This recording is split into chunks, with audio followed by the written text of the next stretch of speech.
Wendy, a high school student, is at a local amusement park with her best friend Kevin and a group of classmates. Everyone is excited, taking pictures and enjoying the rides. As Wendy snaps photos of her friends, something strange catches her eye. The neon sign that says High Dive suddenly has the letter V flicker out. It now reads High Dive. Wendy notices it but brushes it off and continues taking pictures. The group heads to a roller coaster ride called Devil's Flight, known for its terrifying speed and sharp turns. There's a massive statue of a devil beside the ride, which even speaks as people walk past it. Wendy is hesitant to get on.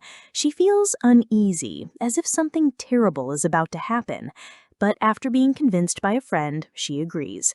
She first takes a seat at the front, but her discomfort pushes her to switch to the back seats, next to Kevin. Wendy starts taking photos again. A security guard approaches, warning her that cameras aren't allowed during the ride. Kevin quickly turns off his. Just then, Kevin notices chewing gum stuck on his hand, exactly where it was in the nightmare Wendy is about to experience. As the roller coaster begins, one of their friends secretly pulls out a camera. It slips from his hand and falls onto the tracks, landing right on the overbanked turn. Nobody realizes that this would jam the hydraulics. The ride continues, but then everything starts going wrong. The seatbelts come loose. The wheels of the roller coaster start shaking. Suddenly, one of the trains loses balance and flies off the track. Friends are screaming. One by one, they fall to their deaths. Kevin tries to save someone, but he fails. As the roller coaster halts mid-air, another train crashes, killing more of their group. Wendy watches in horror. Kevin is ripped apart. And finally, Wendy herself dies in the crash. But then she wakes up.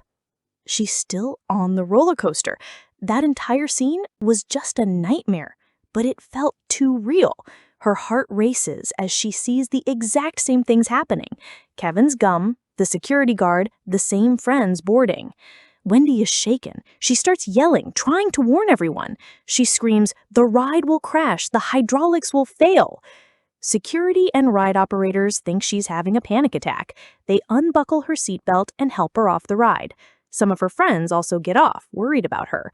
But not everyone. 2 friends stay on, unable to get out in time. As the ride begins, Wendy keeps shouting for them to stop it, but no one listens. Moments later, just like in her dream, the roller coaster crashes. Her 2 closest friends die right in front of her eyes. Shattered and full of guilt, Wendy decides to leave town. Before she goes, she visits her school and briefly sees Kevin. They don't talk much, but later Kevin comes to her and shares something strange. He tells her about a similar event, a plane crash, where someone had a vision before it happened. The survivors who escaped later died mysteriously, one by one. Kevin calls it the death plan.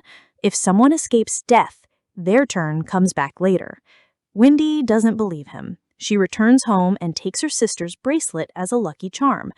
Alone, she begins looking at the photos from the amusement park. In one picture, a friend looks like a devil. In another, the roller coaster is captured mid-crash.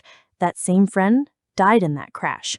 She realizes these photos are giving clues to their deaths. She finds a photo of her 2 girlfriends, but there's no obvious danger. Still, she calls them, warning them. They don't answer. They're at a tanning salon. There, they make a critical mistake. They place a drink bottle on the voltage stabilizer. The liquid spills, causing a short circuit. Voltage increases, heating the tanning beds. As the heat rises, the girls try to escape, but a board falls, trapping them inside. The glass cracks and flames ignite. The girls scream, burning alive. They die a horrific death. In their photo, there was a lit tree between them, a warning of burning. And that wooden board, it was there too. Now convinced that death is following them, Wendy shows Kevin the photos. Together, they examine the seating arrangement to figure out who's next. They get into a car, heading toward their next friend, but suddenly a truck slams into them.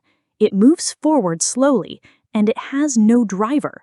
They escape just in time by breaking the windshield, but the truck crushes their friend, piercing his head. Looking again at the photos, They realize the first one didn't show it, but a second photo does. It shows exactly how he died. Next is a friend whose head isn't visible in the picture.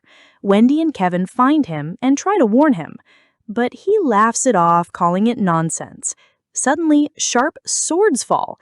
Wendy and Kevin escape injury, but their friend isn't so lucky. He dies exactly as the photo hinted.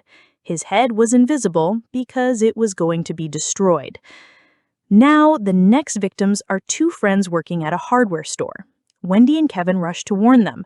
Looking at their photos, they can't figure out how they'll die. But Wendy notices sharp objects hanging up. They push one friend away just in time. He's saved. But the other, a nail gun misfires, shooting nails into her head. She dies on the spot. That photo had the word nail in the background. The signs were there. The friend who was saved blames Wendy and Kevin. They go to the police, but without proof, they're let go. Now they're unsure who's next. They didn't pay attention to the people sitting in front of them during the ride. Wendy returns home. She falls asleep. Her sister takes her bracelet and leaves for a festival. Wendy wakes up and sees a photo, one that shows her sister and her friend sitting in front of her on the roller coaster. That means her sister is next. She calls Kevin, who's already at the festival. He tells her to check her own photo for clues. Her shirt says McKinley, the name of her friend Ian. She realizes Ian might kill her. Kevin's photo shows fireworks. He's at risk too. Wendy speeds to the festival. Her car radio plays a chilling song. There's someone walking behind you. She looks behind. Ian is following her. She drives faster. At the festival, Kevin spots Wendy's sister. She runs from him. Meanwhile, boys set off firecrackers near a horse. The horse panics. Its rein wraps around Wendy's sister's neck. It drags her toward an arrow post. Kevin manages to cut the rope in time. She's safe. But that means death has moved to Ian. Ian arrives furious. Suddenly, a cannon firework explodes. It knocks a basket crane loose. It falls and crushes Ian. On the crane was the word McKinley. It was meant for Wendy, but Ian got in the way. Death changed its target. 5 months later, Wendy is seen riding a subway train. A passenger sings that same song, "There's someone walking behind you." She looks around, nervous. The train number is 081, the reverse of 180, the flight number from the earlier accident Kevin mentioned. There are station tags with names connected to their friends' deaths, but there's one more tag, one she doesn't recognize. She gets off at the next stop, sensing something's wrong, but she runs into Kevin and her sister. They all end up on the same train again, and just like before, the train crashes. Her sister dies first, then Kevin, and finally Wendy. But then she wakes up. It was another vision, another warning. Wendy realizes that Death's plan still isn't over. Kevin and her sister see the fear in her eyes. They understand what it means. Death is still coming. They try to stop the train, but it's too late. All three of them die. And that is how the movie ends.